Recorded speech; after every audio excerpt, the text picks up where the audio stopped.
మన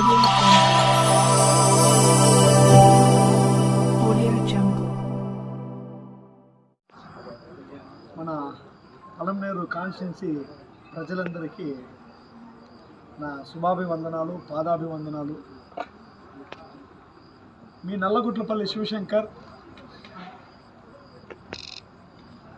అందరికీ ఆహ్వానం పలికిన దానికి ఒక బిడ్డలాగా అందరూ ఆశీర్వదించి వేలాది మంది తరలి వచ్చి పలమనేరు సభని ఇంత సక్సెస్ఫుల్ చేస్తారని అనుకోలేదు. రాష్ట్రంలోనే ఈరోజు ఇంత గొప్ప సక్సెస్ ఎక్కడా జరగలేదు. సిరిమలమ్మ గారు ఎక్కడైతే కడపలో భారీ సభలు పెడుతున్నారో అలాగా పలమనేరులో కూడా ఇంతమంది వచ్చి సక్సెస్ చేసిపోవడం అసలు నేను ఊహించలేనటువంటిది. తప్పకుండా ప్రతి ఒక్క మహిళకి, వచ్చిన అన్నదమ్ములకి, వయసు అయిపోయిన పెద్దాయమ్మ గారులు, యువకులు అసలు ఎంత గొప్పగా ఉండిందంటే ఒక పండగ వాతావరణం నెలకొనింది. పలమనేరు అనే మహావృక్షంలో పొండుమాగిపోయిన ఆకులన్నీ రాలాల్సిన సమయము ఆసన్నమైందనిపించింది. కొత్త చిగురు నిన్న సభతోటి కాంగ్రెస్ అనే కొత్త చిగురు చిగురించింది. ఇది అద్భుతం అద్భుతం అద్భుతం. స్వచ్ఛందంగా ఇంతమంది మహిళలు ఎండకి ఇంత మండుటి ఎండల్లో కూడా వచ్చి అమ్మవారిది 5 గంటలకు ప్రోగ్రాం అయినా వెయిట్ చేసి ఇంతమంది రావడం చాలా సంతోషం వేసింది. సిరిమలమ్మ గారు ఒక మాట అన్నారు, ఇంకొకసారి పలమనేరుకు వస్తానని. నాకు ఆశ్చర్యం వేసింది, అరే ఇంత బిజీ షెడ్యూల్లో ఈ తల్లి ఒకసారి రావడమే ఎక్కువే, ఇంకొకసారి పలమనేరుకు వస్తానని అనిందంటే మీ అందరినీ ఎవరెవరైతే ప్రోగ్రాంలో వచ్చినారో అందరినీ కలవడానికి 1 అవర్ హెలికాప్టర్లో వచ్చి ఇక్కడ దిగి మీ అందరితో మాట్లాడుకొని 1 అవర్లో ఆయన వెళ్తుంది. ఇక పైన సపరేట్ హెలిప్యాడ్ ఆయన ఎప్పుడు రావడానికి పోవడానికి ఒకటి ఏర్పాటు చేస్తూ ఉన్నాం. ఆ తల్లికి మనకి డిస్టెన్స్, పలమనేరుకి మన సీఎం సిరిమలమ్మ గారికి డిస్టెన్స్ 1 గంటే. 1 గంటలో ఆయమ్మ మన పలమనేరుకు వస్తుంది. 1 గంటలో ఆమె హెలికాప్టర్ ద్వారా ఆమె స్థలానికి ఆమె వెళ్ళిపోతుంది. కాబట్టి తప్పకుండా ప్రజలందరికీ నేను మళ్ళీ చెప్తున్నది ఏమంటే, డైరెక్ట్ ఒక సీఎం మన పలమనేరు నియోజకవర్గాన్ని పాలించబోతా ఉంది. నేను ఒక వాచ్మ్యాన్ మాత్రమే ఇప్పింది.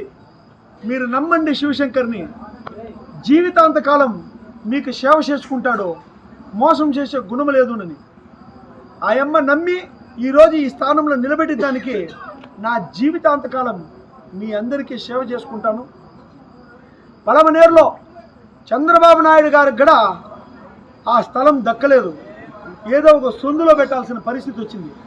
కానీ ఈరోజు 20 సంవత్సరాల తర్వాత ఇంత గొప్ప సభ సక్సెస్ అవ్వడం ఎప్పుడూ లేదని చెప్పని పలమనేరే కాదు రాష్ట్రం మొత్తం మాట్లాడుకునే విధంగా చేసినారంటే ప్రతి మండల అధ్యక్షుడికి నా పాదాభివందనం, ప్రతి ఒక్క కార్యకర్తకి నా పాదాభివందనం, మన కాంగ్రెస్ లీడర్లందరికీ నా పాదాభివందనం. ఇక్కడ వచ్చిన ప్రతి ప్రెస్ సహోదరులు అయితే అది ఎంత గొప్పగా వచ్చేసిందన్న ఆ ప్రెస్ సహోదరులందరూ సహకరించినారంటే వాళ్ళందరికీ నా పాదాభివందనం. అన్నిటికి మించి ఈ పోలీస్ శాఖలో పనిచేసే ప్రతి ఒక్కరికి అన్న మీకు శిరస్సు వంచిన పాదాభివందనం అన్న. ఇంత గొప్పగా వర్క్ చేసింది ఈ పోలీసు వాళ్ళు కానీ, మన ఆర్డీఓ ఆఫీసర్ గారు కానీ నా జన్మ ధన్యం. ఎందుకంటే కొత్తగా వచ్చే వాళ్ళందరికీ ఇంత మాత్రం సహకారం ఇస్తే తప్పకుండా నిజాయితీ, ధర్మం అనేది తొక్కియబడదు, ధర్మం గెలుస్తుంది. ధర్మాన్ని తొక్కాలని చెప్పి ఎంత చూసినా ఈరోజు ప్రెస్ సోదరులు కూడా నేను చాలా వరకు విన్నాను. కబంధ హస్తాల్లో బెదిరింపులు కానీ, లేకపోతే భయాందోళనలు కానీ, ప్రెస్ వాళ్ళందరినీ కూడా కొంచెం వరకు గుప్పిట్లలో పెట్టుకోవాలనేది కానీ, ఎవరండి గుప్పిట్లలో పెట్టుకోవడానికి? ఇది భారతదేశం, ఇది వేరే దేశం కాదు. ఈ భారతదేశంలో ఎవరిని అనగబెట్టి, అది ప్రెస్ మీడియా మిత్రులను అనగబెట్టి పోలీసు వాళ్ళని పట్టుకొని మొత్తం సిస్టమ్ని అంతా పట్టేద్దామని అంటే ఎవరండి మీరు సిస్టాన్ని వచ్చేసి పట్టేయడానికి? సామాన్యులందరూ నిన్న పలమనేరులో ఒక్కటైనారు. తప్పకుండా ఈరోజు గళమెత్తి సమస్యల గురించి మాట్లాడినాం. నిన్న పలమనేరులో ఆ తల్లి స్పష్టంగా అన్ని సమస్యల గురించి, నేను స్పష్టంగా అన్ని సమస్యల గురించి తెలియజేసినాను. ఏదైతే ఆ సమస్యలకు పరిష్కారంగా మేనిఫెస్టోని రిలీజ్ చేసినాం కాబట్టి తప్పకుండా అవన్నీ జరుగుతాయి. పలమనేరు నుండి ఇదే పొలంలో వైఎస్ఆర్ జంక్షన్లో వైఎస్ రాజశేఖర రెడ్డి గారి పాదాల దగ్గర సేద తీరింది. కుమారన్నకు ఫోన్ చేసిన, అన్నా విగ్రహం అన్నా ఎట్లన్నా వైఎస్ఆర్సీపీని ఎట్లన్నా విగ్రహమునన్నా. అరే నాయన, ఆ ఎమ్మను వచ్చి దండం పెట్టుకోమని చెప్పు. ఈడ వైఎస్ఆర్సీపీ కాంగ్రెస్ కాదురా, ఆ ఎమ్మ వచ్చేసి మా రాజశేఖర రెడ్డి గారి బిడ్డ. 2 కండ్లు మాకు, పార్టీలు పక్కలో పెట్టు, నమస్కారం చేసుకోమంటే ఆ తల్లి అక్కడ నిలబెట్టి, ఇంకా ఎలక్షన్ కోడ్ని ఇంకా మేమే ఆ ముసుగు తీసేసినామని మళ్ళా అపాండం వస్తుందేమో, మళ్ళీ టెంకాయలు కొట్టి పూలారాలు ఏమన్నా వేసినామంటే మళ్ళీ అదొక ప్రాబ్లం వస్తుందేమో అని చెప్పి షర్మిలకే చెప్పి గుండెల నిండగా ఆ విగ్రహం ముందర 10 నిమిషాలు ప్రార్థన చేసింది వాళ్ళ నాన్నగారికి. ఎలక్షన్ కోడ్ ఉల్లంఘించకూడదు కాబట్టి 116 టెంకాయలు తెచ్చిపెట్టి కూడా ఆ టెంకాయలు అట్లే బ్యాగ్లోనే ఉండిపోయినాయి. కొడదామనుకున్న సూరు టెంకాయలు 116 టెంకాయలు కుమారన్న చెప్పినాడు, ధైర్యంగా పగలగొట్టు అని చెప్పినాడు. కాబట్టి ఆ టెంకాయలు కూడా అక్కడే పక్కన పెట్టి ఆ అమ్మ 10 నిమిషాలు ఆయన దగ్గర ప్రార్థన చేసి ఆ విగ్రహాన్ని చూస్తూ, ఆ ముసుగు కూడా ఆ తల్లి గురించే వచ్చేసిందేమో. నేను చెప్పిన అమ్మా, ఆ ముసుగు కూడా మేము తీసింది కాదమ్మా, ఆటోమేటిక్గా గాలికి వచ్చేసింది, మీరు చూసేదానికే ఆ ముసుగు వచ్చేసిందేమో తల్లి అని చెప్పితే ఆమె నవ్వింది. కుమారన్నకి చెప్పిన, అన్న ముసుగు వచ్చేసింది.